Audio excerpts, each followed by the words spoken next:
L'autisme, un mal encore si mystérieux qui perturbe les interactions sociales, le langage et les émotions, dont le diagnostic a augmenté de 600% en 10 ans. Aujourd'hui, près d'une personne sur 100 souffrirait d'un trouble du spectre autistique et malheureusement, aucun traitement efficace n'est disponible. Pourtant, les dernières découvertes en génétique pourraient révolutionner la prise en charge des autistes. C'est à l'hôpital Robert Debré à Paris que des protocoles de recherche très innovants se mettent en place. Aujourd'hui, Alexandre, 7 ans, vient passer un test auprès d'une psychologue pour évaluer son autisme. Tu peux me dire ce qu'il y a sur cette image? Là, il y a des pays et des continents. Ouais. T'as déjà été dans l'autre, toi? Oui. Ouais. Viens me voir. Viens me montrer qui est content dans l'image. J'éteins. Car il y a déjà la lumière du jour. D'accord. Alexandre est un autiste comme les autres, c'est-à-dire un cas unique parmi des milliers d'autres cas uniques. Et c'est là toute la difficulté de l'autisme. Certains parents mettent parfois des années avant d'obtenir un diagnostic précis. Pourtant, aujourd'hui, plusieurs tests standardisés permettent d'évaluer finement les difficultés de chaque patient. Il apparaît clairement que la cotation qu'il aura sera probablement assez importante, suffisante pour le classer dans l'autisme. Notre réaction, c'était, on était catastrophés, bien sûr. C'est comme si on prenait l'image de votre enfant, on la déchire en 1000 morceaux et puis on vous dit de refaire le puzzle. Ce qui est compliqué à vivre aussi, c'est ces stéréotypies. Donc, il est capable de faire marcher un interrupteur indéfiniment, en regardant la lumière s'allumer, s'éteindre, d'ouvrir et de fermer une porte indéfiniment exactement. Donc ça, c'est compliqué à vivre parce qu'à la maison, c'est insupportable. Quand vous sortez dans un magasin chez des gens, c'est tout bonnement invivable. Donc ça, c'est compliqué. Attention.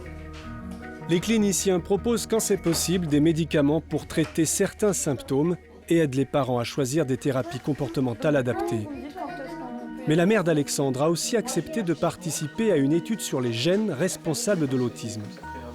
Le docteur Richard Delorme supervise le recrutement des patients.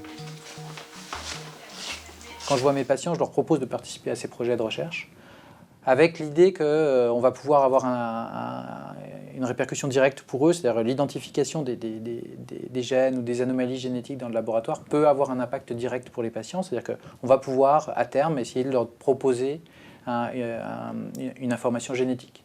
C'est ça ce qu'on essaie de faire avec Thomas Bourgeron, c'est essayer de mieux connaître la maladie, non seulement avec les gènes, mais aussi avec l'idée qu'on va pouvoir proposer de nouvelles stratégies thérapeutiques. Si les consultations et les prélèvements biologiques ont lieu à l'hôpital Debré, c'est dans le prestigieux Institut Pasteur que l'ADN et les gènes des patients sont analysés. Le professeur Thomas Bourgeron coordonne la partie recherche de ces études. C'est lui qui dirigera la chaire fondamentale de biologie intégrée de l'autisme. Il est certain que seule une approche multidisciplinaire permettra d'aboutir à de nouveaux traitements.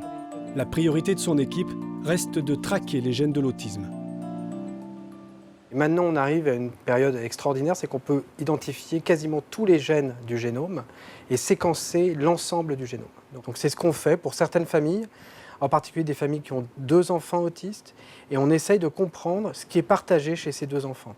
Donc on a 3 milliards de lettres, ces fameuses ATGC dans le génome, on a 20 000 gènes, et on essaye de comprendre quels sont les gènes qui sont responsables de l'autisme chez ces enfants.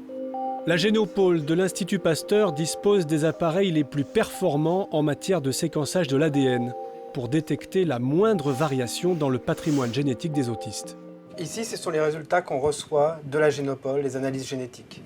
Ici, c'est un chromosome, le chromosome 11, et vous voyez cette petite fenêtre, c'est cette grande fenêtre. Et on peut se déplacer sur ce chromosome, donc c'est quelque chose qu'on ne pouvait pas faire avant, et on a tous ces gènes qui sont ici. Et quelquefois, vous voyez, on a ce qu'on appelle une délétion, une perte d'une partie du génome. Donc c'est 1, 2, 3, 4, 5 millions de lettres qui sont perdues chez cet enfant. Donc maintenant, tout le travail du laboratoire, c'est d'identifier quel est le gène, parmi ces gènes, qui est en cause dans l'autisme chez cet enfant. Il n'existe pas un gène de l'autisme, mais des dizaines. Et beaucoup de ces gènes sont impliqués dans le fonctionnement des synapses, les points de contact entre les neurones. Ces synapses sont très souvent défectueuses chez les autistes. Récemment, l'équipe du professeur Bourgeron a identifié un gène très important, SHANK2, lui aussi impliqué dans les synapses. Des mutations de SHANK2 ont été détectées chez des autistes. Mais pour démontrer clairement le rôle de ce gène, les chercheurs ont réussi à obtenir des souris dont le gène SHANK2 a été inactivé. Nous nous sommes intéressés plus particulièrement au comportement de ces souris et on s'est intéressé à la locomotion, à l'exploration et en particulier en tant que modèle pour l'autisme, aux interactions sociales et aux vocalisations émises dans ces interactions et aux comportements répétitifs qui sont présents aussi chez les patients avec autisme. En temps normal, une souris mâle mise en présence d'une femelle en chaleur interagit très vite avec elle. Mais les souris mâles dont le gène SHANK2 est inactif rechignent à s'approcher de la femelle. Leurs interactions sociales sont perturbées, c'est l'une des caractéristiques de l'autisme. Ces souris sont un très bon modèle. Les chercheurs ont donc déjà commencé à tester sur elles de nouvelles molécules pour les soigner.